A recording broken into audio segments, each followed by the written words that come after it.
আপোনালোকে আজি এই ভিডিওটো আপোনালোকৰ মা দেউতা মহা মাহী পেহা ভাইটি ভন্টি সকলোলৈকে শেয়াৰ কৰি দিয়ক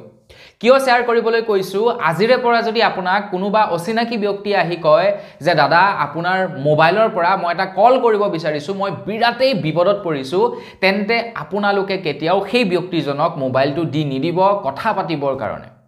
যদি বেছি ইমাৰ্জেন্সি হয় কব যে ঠিক আছে আপুনি নাম্বাৰটো কক মই ডাইল কৰি ফোনটো লগাই দিছো কিন্তু কথাটো আপুনি মোৰ ফ্ৰন্টতে পাতিব লাগিব মোৰ পৰা আতৰি গৈ আপোনালোকে কথা পাতিব নোৱাৰিব যদি আপোনালোকে মোৰ এই উপদেশটো নামানে তেন্তে আপোনালোকৰ বেংকৰ সমস্ত টকা আপোনালোকৰ একাউণ্টৰ পৰা ওলাই যাব পাৰে আপোনালোকে ডাঙৰ এটা বিপদত পৰিব পাৰে গতিকে এই উপদেশটো আপোনালোকে মানি চলিব এতিয়া মই উপদেশ দিবৰ কাৰণে আপোনালোকক কোন এই উপদেশটো যে দিছো ইয়াৰ এটা নিৰ্দিষ্ট কাৰণ আছে প্ৰথমে এই ভিডিওটো আপোনালোকে এবাৰ সম্পূৰ্ণকৈ চাওক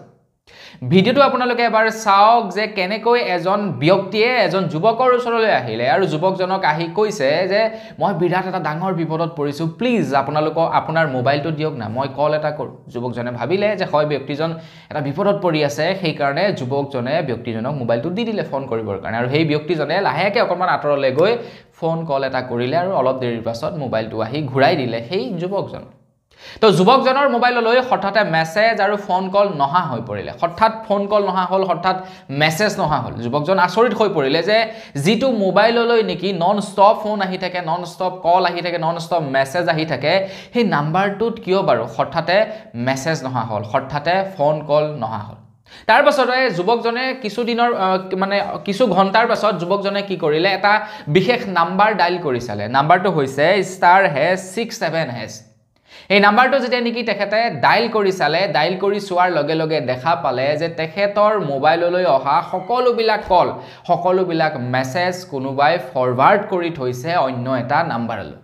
মানে সেই যুৱকজনলৈ যিবিলাক ফোন আহিব যিবিলাক কল আহিব সেইবিলাক তেখেতৰ মোবাইলত আহি নুহুমাই সেইবিলাক বেলেগ এটা মোবাইল নাম্বাৰলৈ বা বেলেগ এটা সিম কাৰ্ডলৈ সেই নাম্বাৰটোলৈ অহা ফোন নাম্বাৰ সেই নাম্বাৰটোলৈ অহা মেছেজ সকলোবিলাক ফৰৱাৰ্ড হৈ গুচি গৈছে এইটো কোৱা হয় কল ফৰৱাৰ্ডিং বা মেছেজ ফৰৱাৰ্ডিং তো তেখেতে যেতিয়া এটি দেখিলে যে বেলেগ এটা নাম্বাৰলৈ তেখেতৰ ফোন কল তেখেতৰ মেছেজ ফৰৱাৰ্ড হৈ আছে তেখেতে কি কৰিলে লগে লগে অন্য এটা নাম্বাৰ ডাইল কৰিলে #002# এই নাম্বাৰটো ডাইল কৰি তেখেতৰ যি নেকি কল ফৰৱাৰ্ড হৈ আছিল হেয়া ৰখাই দিলে আৰু অলপ পাছত তেখেতৰ মোবাইললৈ ফোন কল আৰু মেছেজ অহাটো ষ্টাৰ্ট হৈ গ'ল যেতিয়া মেছেজ আহিছে তেখেতে শকড হৈ গ'ল যে তেখেতৰ বেংকৰ একাউণ্টত যিমান টকা আছিল সকলোখিনি টকা এক টকাও নোহোৱাকৈ কোনো ব্যক্তিয়ে উলিয়াই লৈ গ'ল তেখেত আচৰিত হৈ গ'ল এটা ঘটনাটো কি হ'ল বাৰু আপোনালোকে বুজি পাইছেনে সেই যে ব্যক্তিজনে মোবাইলটো লৈছিলে ফোন কৰিবৰ কাৰণে তেখেতে কি কৰিলে ফোন কৰা নাই তেখেতে তেখেতৰ মোবাইলত এটা স্পেশাল নাম্বাৰ ডাইল কৰিলে সেই নাম্বাৰটো ইয়াতে মই আপোনালোকক কৈ নিদু নহলে আপোনালোকেও কেতিয়াবা নহয় কেতিয়াবা তেনেকুৱা ধৰণৰ কাম কৰিব পাৰে গতিকে এটা স্পেশাল নাম্বাৰ ডাইল কৰিলে স্পেশাল নাম্বাৰটো ডাইল কৰাৰ লগে লগে এই লৰাজনৰ মোবাইললৈ যিমানখিনি কল মেছেজ আহে সকলোবিলাক সেই ব্যক্তিজনৰ মোবাইললৈ ফৰৱাৰ্ড হৈ গ'ল আৰু সেই ব্যক্তিজনে কি কৰিলে বেংকৰ ওটিপি অনলাইন কল সকলোবিলাক ৰিসিভ কৰি এই যুৱকজনৰ বেংকৰ একাউণ্টৰ পৰা টকাখিনি উলিয়াই পেলালে দেখিছে কিমান চতুৰ মানুহ আজিকালি সহায়ৰ হাত বিচাৰি তেওঁলোকে উপকাৰীক অজগৰে খাই বুলি যে এটা পুৰণি দিনৰ কথা আছে ঠিক তেনেকুৱা ধৰণৰ কাম কাজবিলাক তেওঁলোকে কৰিছে গতিকে আপোনাক যে উপদেশটো দিছিলো সেই কাৰণে দিছিলো যদি আপোনালোককো আহি কোনোবাই কয় যে দাদা প্লিজ কল এটা কৰিম আপোনাৰ মোবাইলটো দিয়ক তেন্তে ভুলতো নিদিব কব যে ঠিক আছে তুমি লোৱা মোৰ ফ্ৰন্টতে পাবা মই নাম্বাৰটো ডাইল কৰি দিম যদি চিনাকি ব্যক্তি হয় তেন্তে বেলেগ কথা যদি অচিনাকি ব্যক্তি হয় সেই কামটো কৰিবলৈ কিন্তু নাপাহৰিব